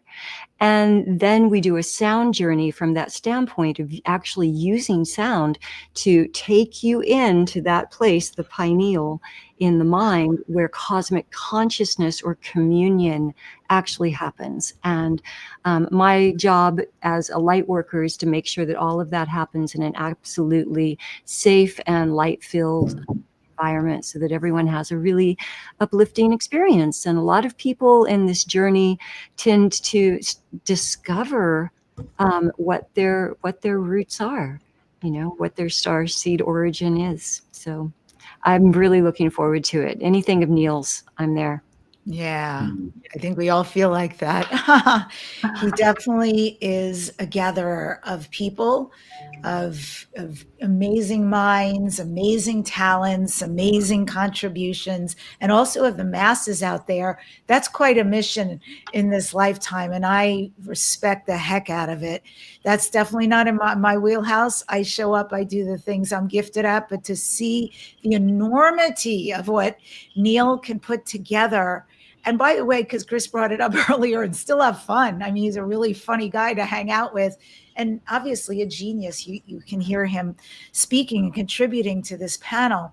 So it's beautiful that there's a platform that we get to do live together. Because remember the years, not so long ago, we couldn't even see one another. And if we even try to go to the grocery store, we had to be masked and all the things. But now we get to play together again. And Nan, let's go to you. Give us a preview of the message, the activation you're sharing at New Living Expo, April 2026. Yes, thank you so much. So it's so interesting. I love to hear all the topics and how everything weaves together, from the dance and the movement and the frequency and the flow and the sound healing and everything, and how we all do that, in our own way. And so I'm bringing together the sacred feminine mysteries, in the sense that the awakening now of the sacred feminine is not just like, oh, let's all, be in touch with our feminine side. It's literally balancing those two, like Neil and I like to talk about, the sacred feminine and the masculine, in a way that we drop in and we start to live. We're not chasing a dream. We're not hoping to get what we want. We're going, oh, yes, here I am. And the beauty of it is we're going to just literally slice through time into a cross section, because the Maya mind is that you were born divine and human. You came through the Pleiades and through Atlantis. All of the temples here are built on the plans of Atlantis, and they come from Lemuria. Now is the time of Lemuria, which is the jaguar, and the serpent, which is Atlantis, coming together. So the new symbol of the sacred masculine and feminine coming together is a half jaguar, half serpent, feathered serpent. And the feathered serpent is that high state of consciousness that you've taken your body, you've shed the old images, the masks of who you thought you were, but this isn't work. This is this, and it's going to take me 10 more years. We're getting rid of delay language. We're stepping completely outside of time Everything is here. It's already done. It is at your fingertips. And all that's needed for you to receive it is to accept it into that place. And that's where people go chasing, like, oh, I have to figure out how to believe. I have to figure out how to forgive. No, you don't. So I'm going to take you through a deep shamanic experience where everything within you is going to start to vibrate with these other timelines, with you in these other timelines. Because what I'm talking about now is that this is the return of what I call the everyday priestess. That doesn't mean you have to be a woman body. Okay. We are becoming the ones that were trained in the sacred feminine arts. And we cannot go to the next state of consciousness just using our heads and just using our brains and just using our muscles anymore. We know that, and we're all looking and we're all seeking and we're all raising our frequency and we're figuring it out. And this is just what I love about this is let's just take the curtain off and lovingly get guided right directly into the heart of who you are, why you came here to be that. And then, so at my booth, I'm going to be doing Mayan destiny chart readings as well as prosperity magic readings and activations. So this is a chance to go with everything else happening. To me, this is a vortex. This is like going to the sacred cave I went to today, coming to this expo. It's like with everybody there, with all the intention, with everything you are all doing, with the vision that Neil had and took over, right? This is carrying us into the future. This is a timeline, and it's a group timeline. So what's beautiful is if you buy your ticket, you're part of the energy. And I can tell you from doing live retreats, the minute you join one of my retreats, even if it doesn't happen for 2 months, your energy is now affecting who aligns for that retreat. So it's just going to be the most amazing place because you can tune into what you want, who you are, and you don't have to come desperate. You can come to play and come in grace. And that's the other thing I want to encourage everybody to do is reject karma.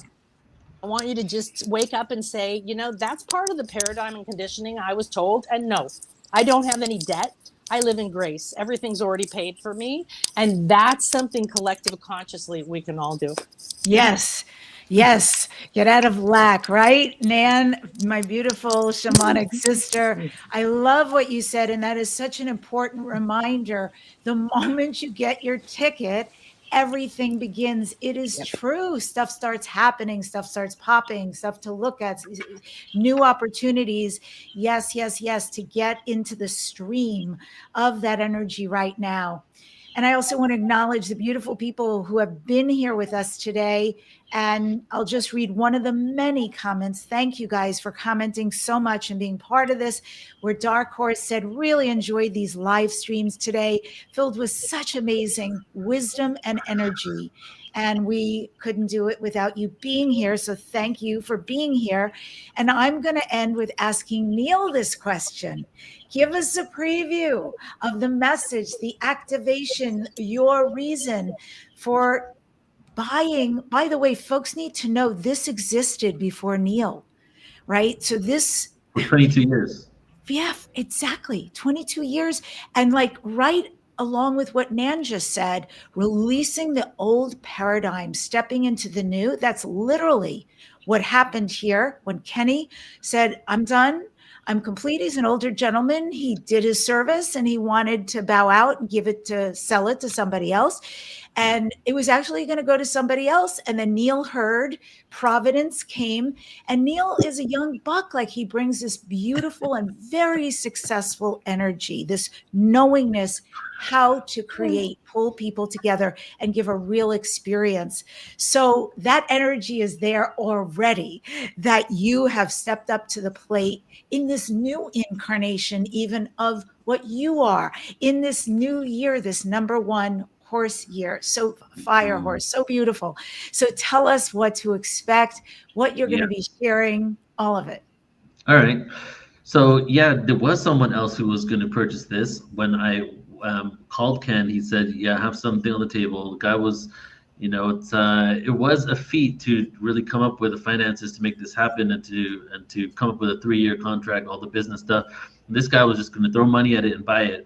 And he was a marketing person from Chicago that had never been in the consciousness space. And they were about to seal the deal. And but then I spoke to Ken and his wife while they were driving 2 days after the actual expo, because I spoke at the last expo. That's how I found out. And then After a couple hours, his wife jumped on the phone, took it from him, and said, "I want you to buy this expo because I can tell that you're the one for it." And then they started calling people like Robert Parala, Deborah Giusti, and then everybody was saying that I don't think there's anybody else on the planet besides Neil who should be doing this if you really want this to continue. And that's what I said to him. Like I want this to go on forever. I'm not trying to shelf this thing at all. You know, like when the Whole Life Expo, which was New Living Expo before it became the New Living, was sold, the guy did it 1 year and shelved it. That's why the New Living Expo came back. The New Living Expo came, it started all over again because the Whole Life Expo was canceled by the person who purchased it. And that's the one from 1982, the first ever spiritual expo that ever happened in the US, maybe the world, after the hippie movement. And you know me, I love a good story. I love legacies, and I always like love to be a part of them too. So like I'm like, wow, yes. Not only like the Bay Area is such huge significance, and you know I do a conference every year in California, and my California conferences really, like, to be quite frank, have been financial losses quite drastically for multiple years, and I just kept doing it. Why? The reason why I did it is because I was raised in California since I moved from England. I felt I owed a frequency to California, and I would, no matter what the profit would be, I would still do it just because, like, that's my home. And so I was doing San Diego. That's why I do one in Glastonbury, England, because that's my other home. That's where I was born, right, England. So when I started doing the one there, and I was like, wow, now I have an opportunity to expand to, like, my venue was fitting 300 people. We couldn't fit any more. Now we have one that fits like 8,000 people, and I'm aiming for 3,000. With the energies happening in the world right now, I'm really fully invested in this period all the way to 2030 and beyond. You know, when I first started doing events, I was like in a minivan driving up and down the coast from San Diego to Vancouver and back down, doing sound healings, picking up spiritual nomads on the street in Mount Shasta, having them stay with me for a couple of months, and then helping me with sound healing events, and then dropping them off in a random town. That was like my life for 3 years when I started doing this. And I would get in front of everybody in the beginning because I'd always have different crews, like, all the time. And I'll do a pep talk before our channeling events, before our sound healing events. And I'd always say, Portal to Ascension will continue to exist until we no longer have to put the word unconditional in front of the word love anymore. And then at that point, we'll probably be a UFO landing station or something like that. We'll change it. So that was, I'm literally quoting myself right now. Like 2009, 10, 11, that's what I was saying. And I just had this, at one point, 2008, 9, 10, I had no idea how I was going to combine my interest in UFOs with my sound healing stuff, with my ancient history stuff. I did not know. I'm like, how do I create a website? And lo and behold, like 17, 18 years later, it's like everything is just one energy, and we realize it's all connected, you know? So this event has just given us the opportunity to really gather in numbers and to create something extremely, the production level is going to continue to increase. I have a 3-year plan, and is a 3-year business model where not only are we going to shift the name from the New Living, because I jokingly say, when will it stop being new? You know, it's been New Living for 22 years. This time, like, so what will it be? And it will be something else, but we're going to be incorporating a lot of technology. We even have some AI panels and information that's going to be coming about. Combining the worlds. We have a whole biohacking community coming there. We have a whole crypto information coming there. Consciousness, UFOs, ETs, all of these things that have been seemingly running independently are going to come together and converge into a mega event. And the collaboration on this level, I spend sometimes one whole day, 13 hours is just on collaborations sometimes. Like, we have the Psychedelic Society of San Francisco that pioneered decriminalization of psychedelics in over 100 cities in the US. They liquidated their annual conference and merged it into ours. Okay, like, you know how massive that is? These guys are literally like, I have so much reverence for these guys for what they've done for the psychedelic movement and what they've done for veterans that were getting prescribed all types of drugs and started giving them psychedelic experiences to help them release trauma and PTSD. You know, that's the level of collaboration coming forward, because people see that the only way we're going to have real big shifts is by coming together in these numbers. And speaking of numbers, I did some research a couple of weeks ago, on the Guinness World Record of the largest live stream meditation in the world. And I think it was 56,000 people. So in 2027, we're going to, I've already started planning because I plan like 2 years ahead sometimes. In 2027, we're going to have, I'm aiming for 100,000 person simultaneous live stream from the Expo. Because I did a channeling event with Zazar yesterday, and Zazar said that number as well, that there's something with the number 100,000. When 100,000 people get together to do a collective intention, it's almost like you could like literally just change this water into like a different type of form, you know, if we set our intention to it. So these are the kind of visions that we have for the Expo, to grow it into something beautiful and that will permeate the whole planet. And then I just want to share us now to close here with the information of the panel.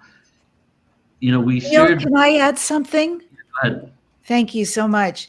I want people to know like how amazing this is, who he's been able to gather.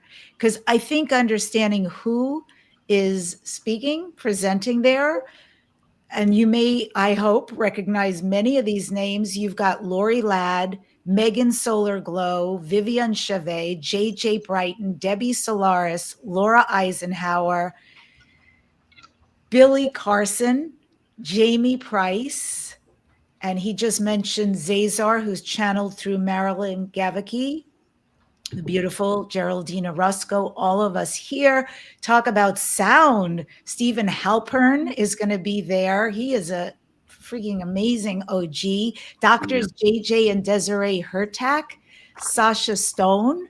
And I could go on and on. This is literally a who's who. Rob Gauthier, Brad Olson.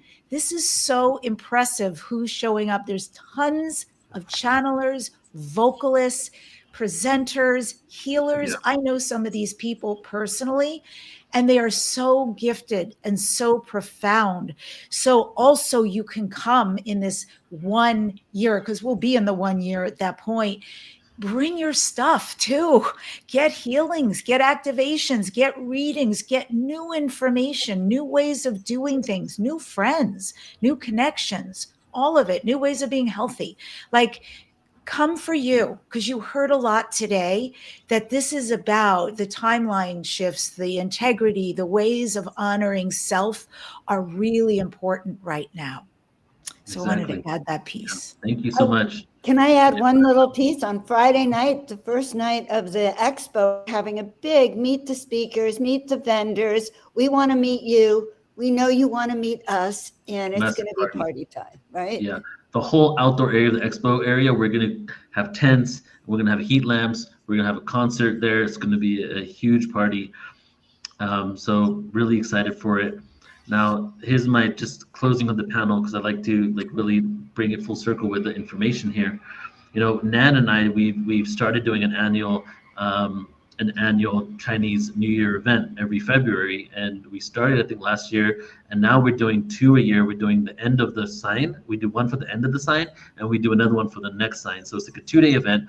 So the first one's called the Final Shedding. It's on February 7th, free event, and Geraldine Orozco was a part of the one that we did a year ago from February, which would be the beginning of the snake. And we've had 2 years of reptilian energy, and the reptilian energy, dragon and the snake, really has a lot to do with a lot of underworld awareness, things coming out to the surface. But something that came to me when we were doing this Final Shedding, when we were doing the original snake event, was that what does the snake do, right? The snake sheds its skin. And it's like, so we're shedding our skin, and almost like the traumas, the layers, the gut, yuck, and all this stuff. But what do we realize after we shed the skin? That we were beautiful and intact all along underneath it all, you know? And so to me, that's what this snake represents.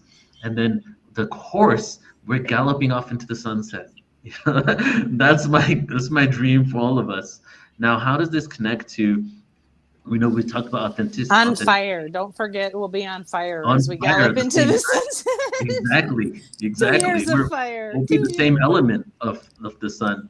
And then how does this connect to the radical authenticity, right? If we're not at a place of radical authenticity, what does that mean? It means being fully yourself, and I would say not projecting your own traumas on others. So part of the shedding is releasing that so that we don't project it on others, because guess what will happen? What will happen right now if a UFO ET came and landed on the White House lawn, spoke to an ET?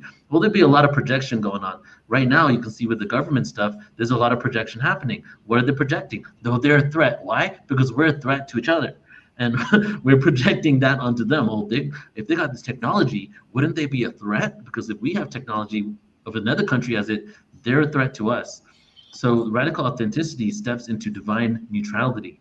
And divine neutrality gets to a place where we've worked out these inner traumas, we worked out these emotional triggers and this projection energy. And as we work that out, then we're able to rejoin the galactic community from a place of respect and compassion. And that's the thing that we lack. Like, it's so interesting. I said this in the last panel. This is the microcosm of the macrocosm. If we don't have the compassion for ourselves, how are we going to have compassion and empathy for the people that literally are our ancestors from space, that have seeded us, or that we have seeded on some level? So in this post-disclosure world, everything changes, right? Forget just UFOs and ETs. Talk about AI, talk about quantum computing. The educational system is going to change. What would happen, you know, and I'd love to bring it all full circle and connect with what everybody shared. And Shelley was sharing like these addictions that we have kind of to fear and to adrenaline and to anxiety.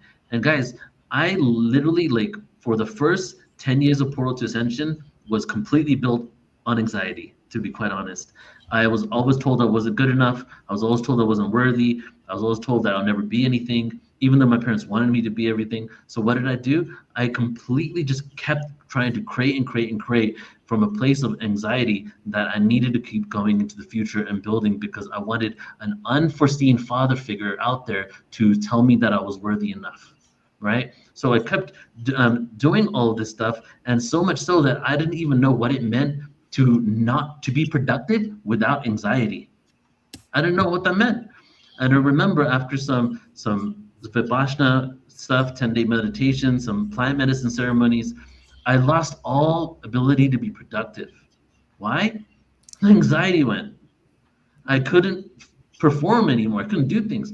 So Portal to Ascension went through dips and turns and twists and all kinds of crap because of that. And us as a collective on Earth have been conditioned to live off that adrenaline, off that fear. Like Shelley said, why do we click through the ones that all fear? Because that's what encourages us, because that's what we were trained ever since we were a child to have. So what would happen in a world where we started training children the opposite? Oh yeah, you can be everything. You can have a relaxed nervous system. You can truly love yourself. You can be at peace with yourself, and yet you can still create, and you can create even more magically. Because even though I thought I was being more productive, I actually was destroying myself, right? And then what would happen is, after a few years of productivity, all of a sudden I would collapse, and then I would have like 6 months to a year of completely losses, because it wasn't sustainable, right? So the educational system is going to change. The economy is going to change. The monetary system is going to change. The healthcare industry is going to change, you know? So it's like all of these is the post-disclosure world that we're looking for, but it all starts with us releasing all the things that have inhibited us from true connection with the self. And as we do that, we can start connecting with others. So that's what I wanted to share as a close here.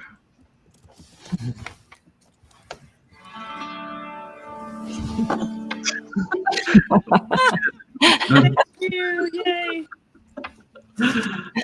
Yeah, so anyways, in closing, Debbie, I'll hand it back to you. I want to play the trailer as we end, but Debbie, I just want to thank you so much for being such a good friend and for running this panel today, and saying yes, because Debbie is going to also be not only presenting, she's also going to be running a panel, and we're going to have a panel of channelers where people are going to be channeling, like 7 or 8 people channeling. Debbie's going to be running. It's been her dream to do something like that. So really excited to have you, Debbie. And as you already know, but I'm telling everyone else now, if I don't really want to do an event if Debbie isn't there. So I'm really happy that you're going to. Thank you so much. That is so beautiful, so kind, so loving. I adore you. And Really, it's why I'm here. I really am. This is the conversation. I thank every one of you beautiful panelists, Chris, Joan, Geraldine, Shelley, Nan, and Sasha, who is here before. Thank you so much for bringing your brilliance, for doing what you do right now, for not shining your light inside, but allowing it to come out to all of us. Your wisdom is needed. Your path is needed. You were built perfectly. And I'm so grateful you were born. And I'm so grateful you're doing the big work you are. Thank you for being on this journey. And I can't wait to play with all of you at New Living Expo. And then I extend that out to all these amazing people who have been with us today and will be watching this replay. I can't wait to play with all of you too. Can't wait to, Debbie. Thank you so much, everybody. Thank you, guys. Love you all. And I'm going to go ahead and now play the trailer for the New Living Expo and something we haven't mentioned, the Mystery School at Sea, which is in March of next year. If you want to come with us, Debbie will be there, Joan will be there, Geraldine will be there, Chris will be there. So it's the perfect event to play it. We're going to be on 10 days traveling through the Greek islands and having a conference at sea. And just an amazing experience, and ending it in Delphi on the last day too. It's going to be just an amazing experience. So I'm going to play both of those trailers, and then we'll call it. I just want everyone to know, Neil, that traveling with you is an amazingly unique adventure and very rewarding because you make yourself available and you're accessible, and it really creates a very intimate atmosphere on board. Yeah, it's going to be really fun. Okay, love you guys. Thank you so much for tuning in, and we'll go ahead and play this trailer. Thank you, everybody. Have a beautiful rest of your day. Bye-bye. The world is changing faster than ever before, and within this evolution, a new consciousness is rising. At the New Living Expo, thousands gather to expand consciousness, explore new conscious technologies, ancient wisdom, and the future of human potential. Immerse yourself in 3 days of heart-expanding wisdom and mind-binding awareness, with over 90 speakers sharing tools to awaken your highest potential. 125 exhibitors, 3,000 attendees, awakened souls unite in one powerful weekend of learning, healing, and connection. Experience transformation, connection, and the next chapter of human evolution. It is time for humanity to awaken. Join us at newlivingexpo.com.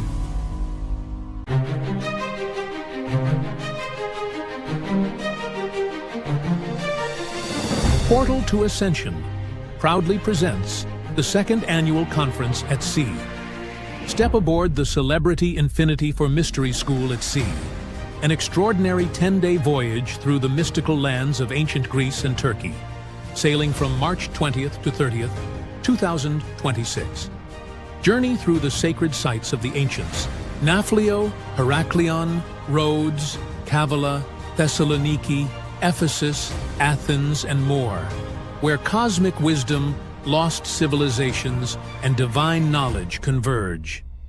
Featuring world-renowned authors, researchers, and channelers, guiding you into the deep memory of these sacred lands, unlocking past lives, sacred geometry, and the hidden consciousness of the ages. Immerse yourself in transformative lectures, hands-on workshops, and exclusive special events, each custom-tailored to help you remember that you are an initiate of the Mystery School. This isn't just a cruise, it's a portal to higher awareness, an awakening to the wisdom encoded in your soul. Are you ready to remember?